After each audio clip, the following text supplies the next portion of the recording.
trying to go against those who were going against the truth, yet he did not know that the truth was there. But we can see a lot of examples of his faithfulness in this Bible text. He was an active believer. He wasn't passive. He didn't just sit there on the bench in the pews, saying, oh, well, let everyone else do what they think, and I'm just going to sit here and watch. He wanted to take action. He was an active believer. He was so active that after he was there at the presence, witnessing the death of St. Stephen, he began to persecute Christians. If you guys continue reading in your Bibles in chapter 8, it says, and from that day on, later on that day, a huge persecution began. And who was in charge of one of the biggest persecutions in history? St. Paul. He began to get Christians, lock them up, and order them to death. That's how devoted he was. That's how dedicated he was. That's how St. Paul presents to us. As Mother said, a very active religious. A person dedicated to his faith. Now, I want to clarify that this is before he actually met the Lord, right? So this is who he was before. We're about to get to an encounter where he has that personal contact with Jesus. But we just want to stop by and kind of mention those virtues, those attitudes that he had as a believer, Even before he knew the actual truth, he was a very devout person, very zealous. He was determined. Do we have determined people here? Let me ask that again. Do we have determined people here? Some of you guys are like, well, I don't really know. Well, yeah, we have to be very determined in our decisions and what we do. And he was very determined. He's like, I'm going to go after those Christians, he would use those little quotation marks, Christians that are going against our Jewish beliefs.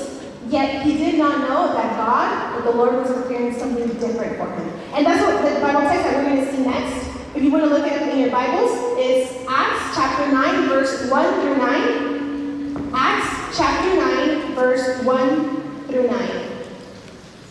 Hechos de los Apóstoles, capítulo 9, versículos del 1 al 9.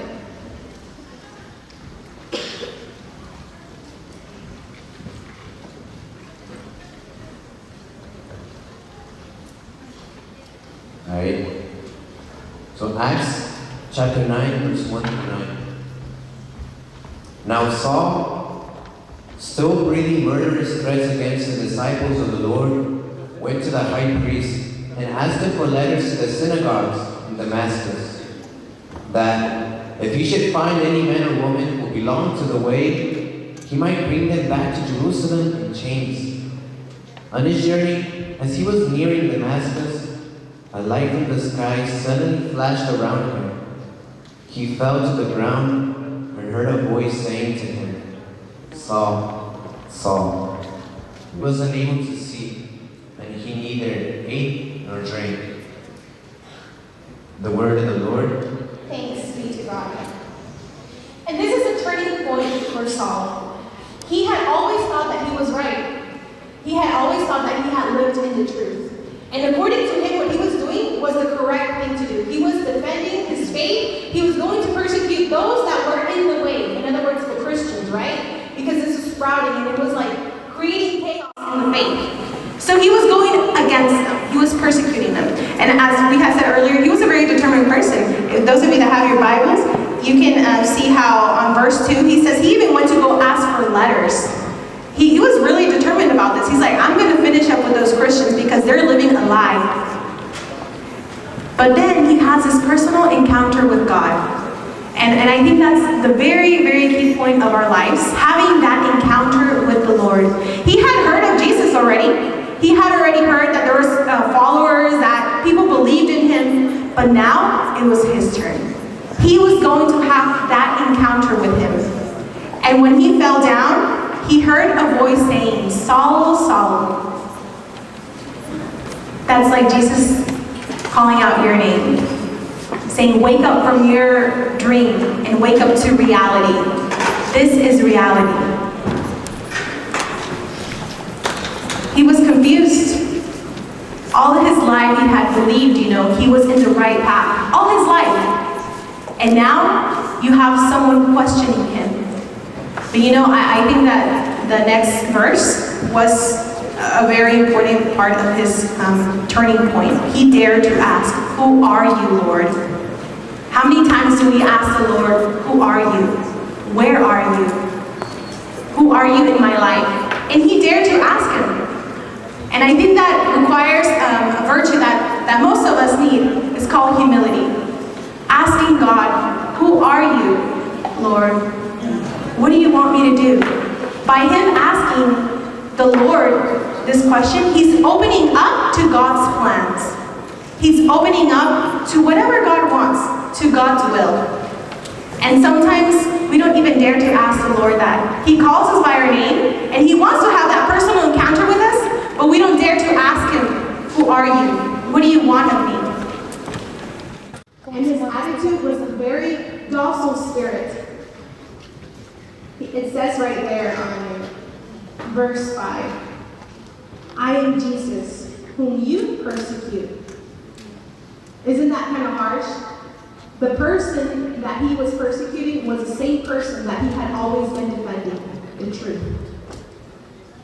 And when you come up in front of this and you're like, wow, all this time I've always thought that I've been a good Christian because I go to the youth group, because I go to church, because I'm involved in some type of activity. But in my personal life, I've been ignoring God. I've been ignoring Jesus. I've been ignoring his calling. And it goes on to having that encounter with him. So when he first goes into Damascus, we see how his goal is to persecute Christians. That was his whole plan. Because he felt that was him living his faith. Pero cuando viene a Damasco, cuando tiene ese encuentro con Cristo, con esa luz, vemos cómo es que aquí dice que venía a Damasco con voluntad firme, ¿no? En la Biblia. Venía a Damasco con una voluntad firme, decidido para ir y encarcelar a todos esos cristianos, de perseguir a los cristianos violentamente, whatever means necessary to go out and get rid of them, because he felt it was a menace to his religion. Y no busca ya más que conocer la voluntad de Jesús. Ahora solo quiere buscar la voluntad de Jesús. Solo busca hacer lo que Él quiere para Él. Ahora nosotros también, Dios nos llama a cada uno de nosotros, a pesar de donde estamos, y dice, el llamado echaba por tierra su vida y sus convicciones. Todo lo que San Pablo creía antes, his whole faith, his whole his devotion to the Jewish faith, his rigorous, his very disciplined structure for his faith, that's all trash now. That's all trash with him. Y ya luego viene a decir, todo lo considero basura, aunque yo tenga a Cristo. A comparación de las riquezas que me da Cristo. Entonces también el llamado de Dios está vivo también entre nosotros. ¿Sabes dónde yo lo veo? ¿Sabes dónde yo puedo palpar el llamado de Dios? You know where I see it? One, I see it with my brother novices, my novice brothers. There's 4 novices. Entonces, si ven al del camarógrafo, él es uno, el de la librería creo que es otro, y otro chaparrito por allá. Entonces, somos 4 novicios, y ahí yo palpo el llamado de Dios. Yo lo digo por mí, yo nunca tenía planeado entrar para discernir la vida religiosa, tampoco ellos.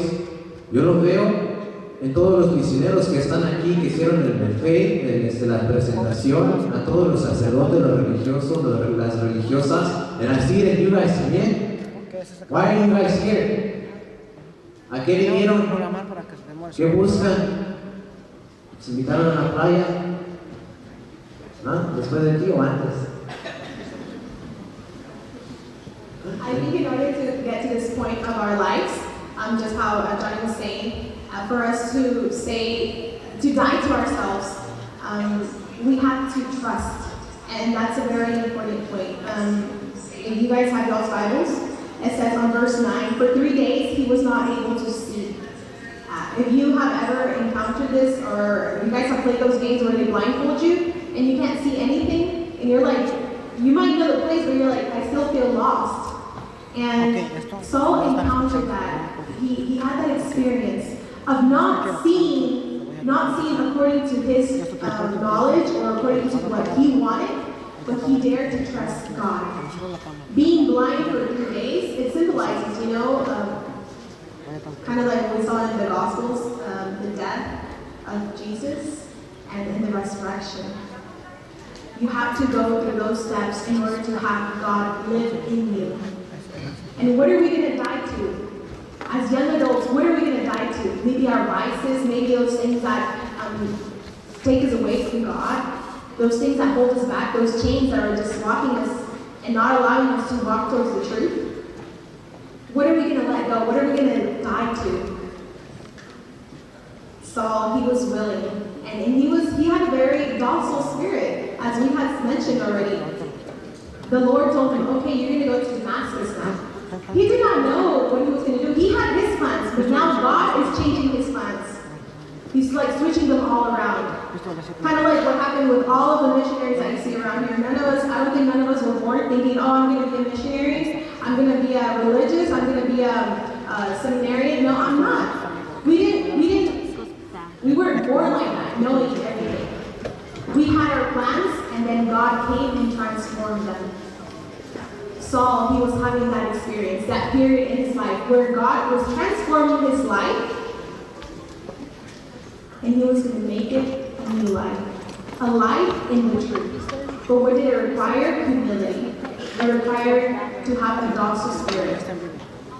And as we will see, God also uses other people so he can get his message across, his message.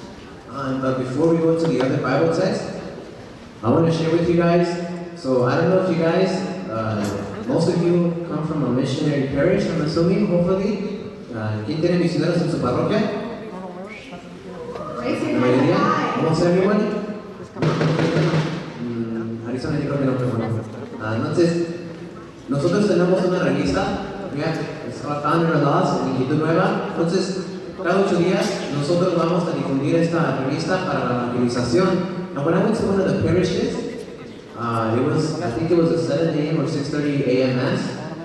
There was a group of young people with their families, and so after the magazine, la difusión, pues nos estuvimos un ratito hablando con ellos, y pues bueno, one of the things that we asked them, so what do you do in your church? Oh, well, I'm in the choir, I'm also in the youth group. Okay, and you don't feel like a calling to do something else? And she's like, yeah. I think she was like 19, and she's like, yeah, I feel this calling to go and preach, to go out and take his word. And I asked her, well, what's holding you back? No sé, como que, no sé, es la desidia, que no busco algo para prepararme, y le dije, oye, pero ¿por qué no? Entonces, nosotros como misioneros, pues, a eso nos dedicamos, ¿no? A predicar la palabra, tenemos los cursos bíblicos, y me dice, no, es que tengo que dejar a mi novio. Y dije, pues déjelo que se vaya también. Pues ya se quedó pensando, pero bueno, no quiso. Al final, se quedó ahí en su parroquia, ¿no? No sé si ahorita buscó algo, ¿no? Pero también nosotros, así como San Pablo rechazó todo a esta muchacha que no quiso dejar su novio, ¿hasta qué punto le vamos a decir al Señor, sabes qué, toma todo? Aquí nos colgamos. What do we still hold on to? Why don't we let God take the reins? Why don't we let God take the steering wheel? ¿No? ¿Por qué no queremos responder a ese llamado? Porque hoy nuestros tiempos no son tiempos fáciles. Necesitamos jóvenes a predicar la palabra. En Chile, ¿sabes? I don't know if anyone seen the news. No sé si han visto las noticias. Pero ¿saben qué es lo que están haciendo en Chile? Están saqueando las iglesias. Hay fotos donde ahí por las calles se están quebrando los cristos, las ventanas, los están grafiteando. ¿Y nosotros? Tranquilos. Mientras ellos allá están sufriendo, nosotros aquí tranquilos, no hago nada en la iglesia. Voy al grupo de jóvenes, hacemos fiesta, nos reunimos y ya. Dice un libro, se llama Venid y diréis. Dice: el tiempo de la juventud no es para gastarlo en el placer, sino en el heroísmo. Si nosotros no somos dóciles a la voz de Dios, a su llamado, entonces déjate inducir pues por tus placeres. Porque yo quisiera así describir nuestra sociedad como jóvenes. Hay un creo que es sacerdote, obispo, ya los padres me podrían confirmar, que se llama Amadeus Cecchini. Entonces él describe mucho sobre el llamado y dice que ahora, así como la sociedad nos percibe a nosotros como jóvenes, how the society sees us, dice que es la imagen del joven a quien nada busca o llama. Entonces el joven hoy en nuestros tiempos, no one looks for him and no one calls him. Ahí está. Aún en el mundo del trabajo, ni para trabajar, hay, nos decía un padre, chambones, que tiene conciencia de no contar, que no voy a contar en la sociedad. Ahí me quedo yo, I don't have to take part of anything in society. De ser un cualquiera. You guys like to be called un cualquiera?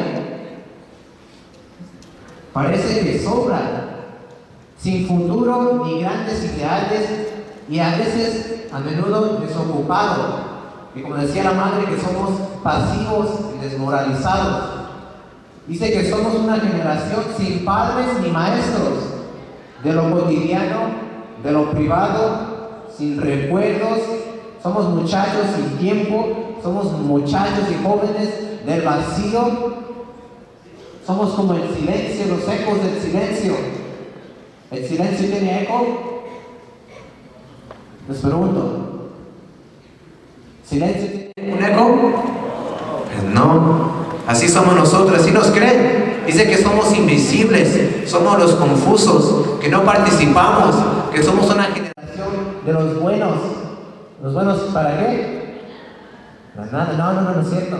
Los buenos que piensan que están haciendo el bien, pero viviendo el momento. Una generación de la hora, the now generation, que no se preocupa para el futuro. Y así nos tiene la sociedad. Pero hay oportunidad para nosotros a ser héroes hoy en nuestros tiempos, porque Dios nos llama, pero nosotros como jóvenes, we're sometimes reckless, and I have a lot of energy, a lot of ideas, pero necesitamos a alguien que nos vaya guiando.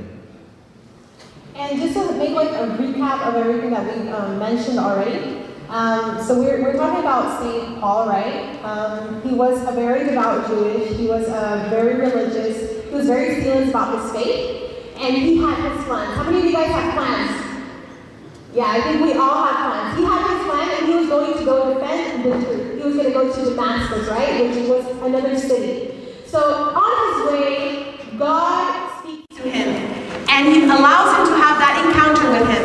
And through that encounter, God blinded him. He allowed him to have that person where you can't see anything around you but yourself. Himself will show him all that he must suffer for my sake.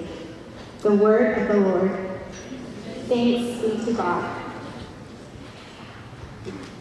If we recall, he was going to Damascus with his plans, but then God just changed them all up, right?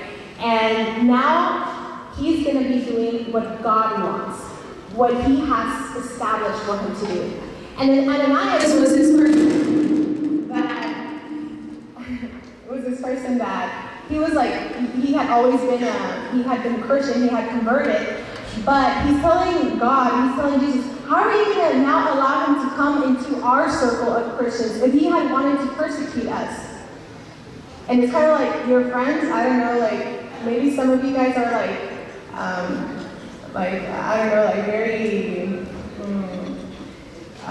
guys like to go out or something, and then your friends are like, what, you're Christian? You're Catholic? You go to church? But weren't you just at the club with me last weekend? And they're confused, right? That's kind of like how Ananias was. He was like, wait, are you sure you want to call this person? Don't forget, God, that he was the one that was persecuting us. And your friends look at you and you're like, what? Now you want to change up your life? You want to follow God? You want to be more religious? You want to go to church now? You want to be in a youth group?